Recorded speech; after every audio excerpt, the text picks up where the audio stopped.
So we're going to be attempting to make a knit needle, a pretty old tool, and a gauge for net making. Now I've got a selection of woods here that I'm going to try to make a net needle out of. I believe this is some cedar elm here. I've got some oak and some crepe myrtle. We're just going to have to open it up. I want some fairly straight wood, no knots, any of that type of thing, but let's go ahead and start breaking things open so that we can get on with making this knit needle.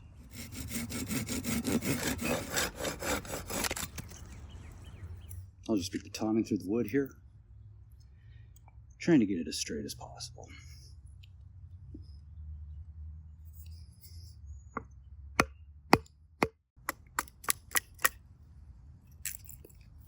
Yeah, it actually worked out pretty well.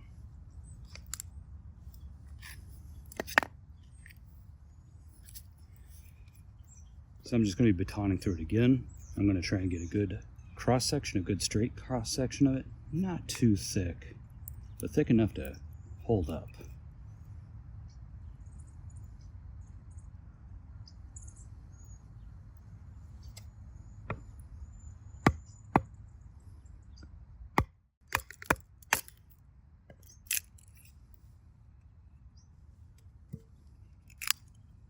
And I would call this split a success. So I'm going to take down the sides here and then shave it down to get somewhat of an even profile.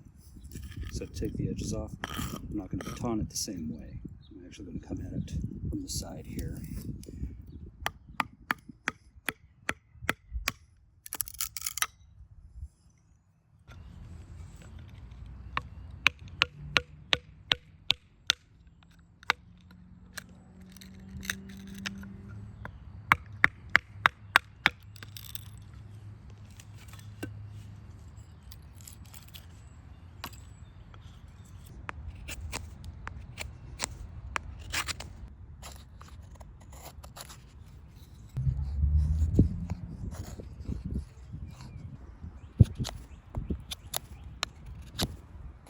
So I haven't gotten it completely straight, but I think I'm at a pretty good starting point. I'm probably going to end up shortening it. What I'm worried about here is this section and carving that out. So I'm not exactly sure how I'm going to carve this out.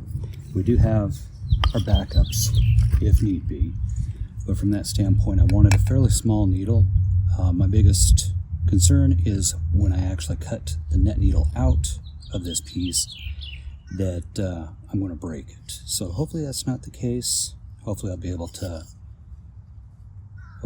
save it, and I'll probably start carving this one too, just as a backup. So we'll see. So I may bit off more than I could chew, but I'm trying to make it so small. I did draw the outline of the needle, and I'm just hoping that the gap isn't too small to, one, not be able to actually create, but two, I hope I'm not going to break it. So I'm going to go ahead and carve out, I have a piece of already cut crepe myrtle here that I'm going to make a spindle out of. I'm going to go ahead and try and use that as use a bow drill to drill a hole through that so that I don't have to try and cut that through. The more cutting I do, the more risk there is that I'm going to actually break it out. So we'll get on this and see if we can't go ahead and create a spindle to carve into that.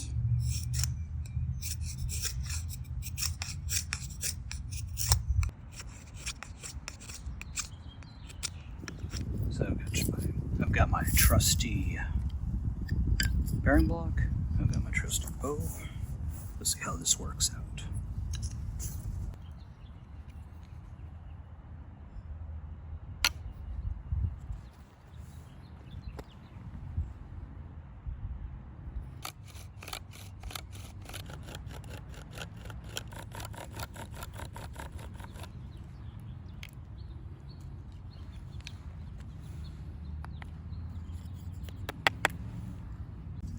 There you go, we're starting to come out the other side.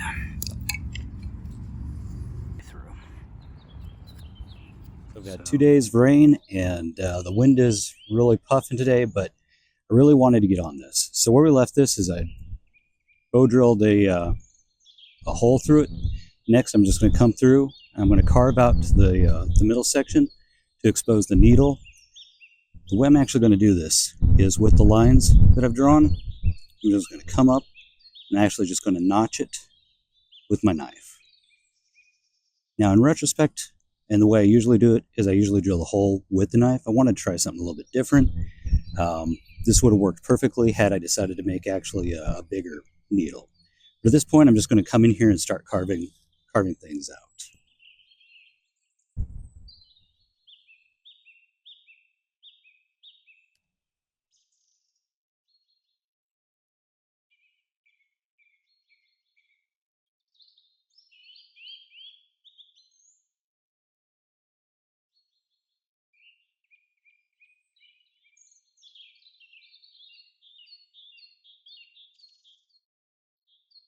So let me save some people out there a little bit of heartache.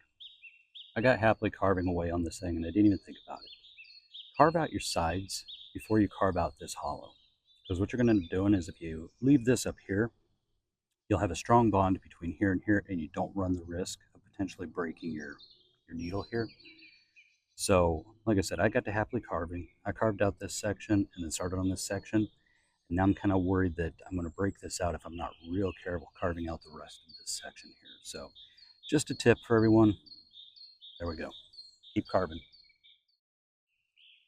So, my worst fears have come to fruition. So, why I didn't actually crack this part in cleaning up this last part, you can see that it created a crack right down here. So, fortunately, I cut myself some other blanks, and I'm actually going to be using some crepe myrtle. I know this wood is good. It doesn't have such a pretty grain as this, but I know it'll be solid. So I'm going to go ahead and get it prepped and get back to where we were carving. Such is life. So I finished smoothing out the other net needle. You can see that it's slightly wider but shorter than the original one. I was going to plan on trimming the other one anyways, but I went ahead and I sketched out what the net needle is going to look like, and I'm just going to get busy carving because I've already wasted enough time on this one, so need to get started on this one. Let's go. So this time I'm going to go ahead and do things in a different order because this did exactly what I expected it to do, which was crack. Not where I expected it, but still cracked. I'm going to go ahead and start up here. Then I'm going to move to the sides. I may actually even do this before I do the insides. Now it's going to be more work if it does break, but hopefully this will give it less of a chance to break. So I'm just going to start carving up here. I usually start on a side because it's easier to take those out. It creates other sides for me.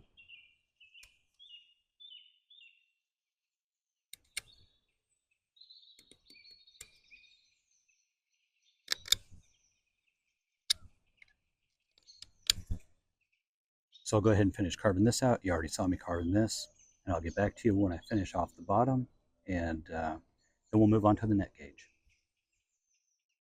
So we're on to the last phase of the project here, which is really just to trim a little bit off the bottom and then to carve in a divot right around here to hold the cordage or the net making material.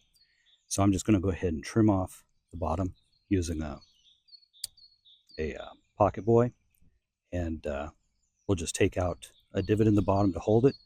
Then I'm going to go ahead and take my knife and I'm going to clean up all the rough edges. I'm just going to trim it up. I'm going to chamfer the edges so that it doesn't have the chance of breaking off. But we're pretty much nearly finished with this. After this, we'll go ahead and we'll make the net card, and we'll actually be done with the net needle and the net gauge. So let's go ahead and get hopping.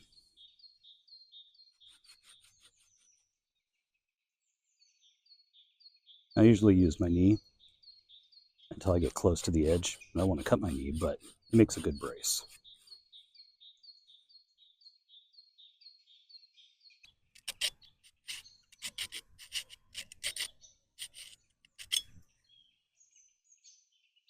There we go. I'll go ahead and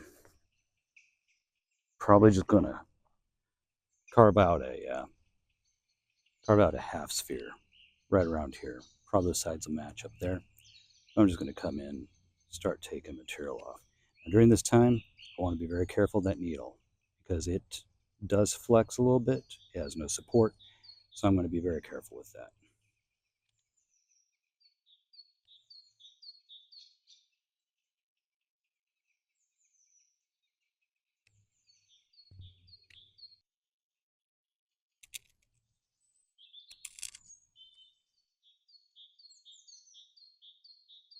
So I'm trying to figure out if this is going to be sufficient to hold it. It should be. Worst case scenario, I can always come back in and dig it deeper. Dig it deeper. But for right now, I think that this will be sufficient to hold it. So I'm just going to go through and chamfer the edges so that things don't split. Now, I could take it one step further and sand everything.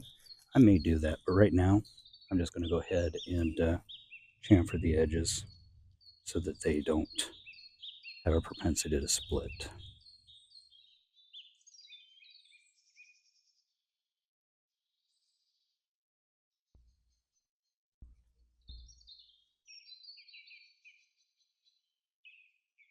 And once I'm done actually chamfering the edges, I'll come back in along with the edge here and act like a card scraper.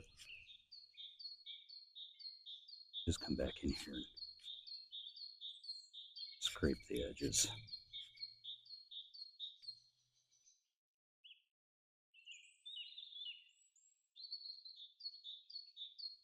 So with that, I think we're going to go ahead and call the net gauge finished.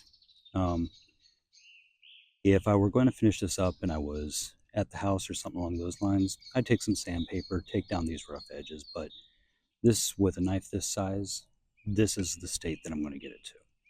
So while we're calling this finished, there's one more piece of the puzzle in net making that we need to tackle next, and that is the actual net gauge. So I've got some other pieces of cast off wood from the crepe myrtle that I made this out of. We're going to take a look at the net gauge. Now, the important thing to remember about the net gauge or the net needle is the net needle actually needs to fit inside the net made by the net gauge. So of these pieces of wood, I've got pieces that are all slightly bigger than my net needle, slightly bigger or a lot bigger, one of the two. So I do have my choice. But when I'm taking a look at the net gauge, I don't want a piece that's that thick. So if I were to take this piece, I'd have to trim it down quite a bit. I really don't want to do that.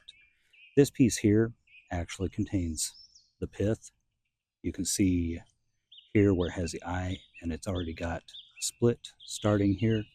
It's going to run down that entire thing. Well, that's going to make it the same size as that. Not to mention it's thick.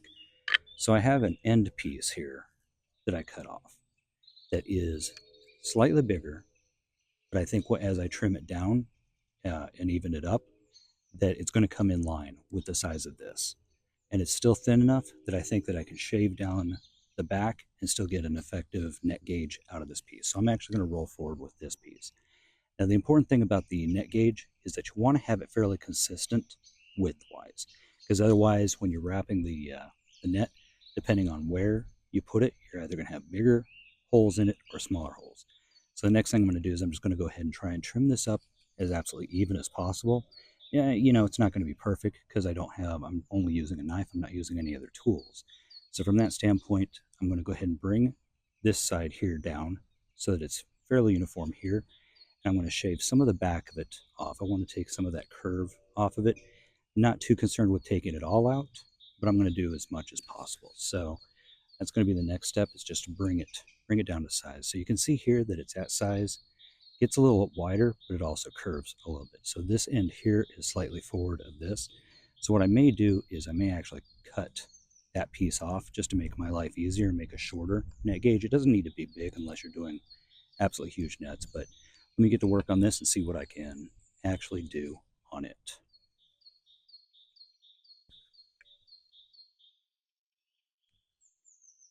And one thing to do that you can do with a blade is you come it at an angle where it just starts to catch and just run it across. You can plane very small pieces off of it.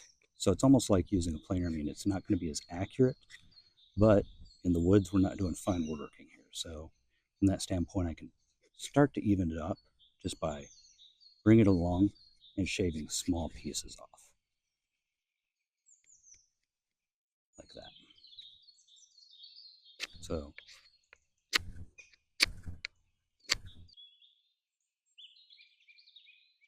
So I think we're actually going to call this finished.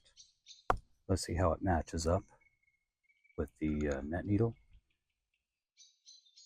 So it comes in at approximately the same size. And as I stated earlier, you want the net gauge a little bit bigger. The needle has to fit through the loop created by your net gauge. So from that standpoint, I think that that we're complete. The only thing left to do with this stuff is to actually, well, make a net.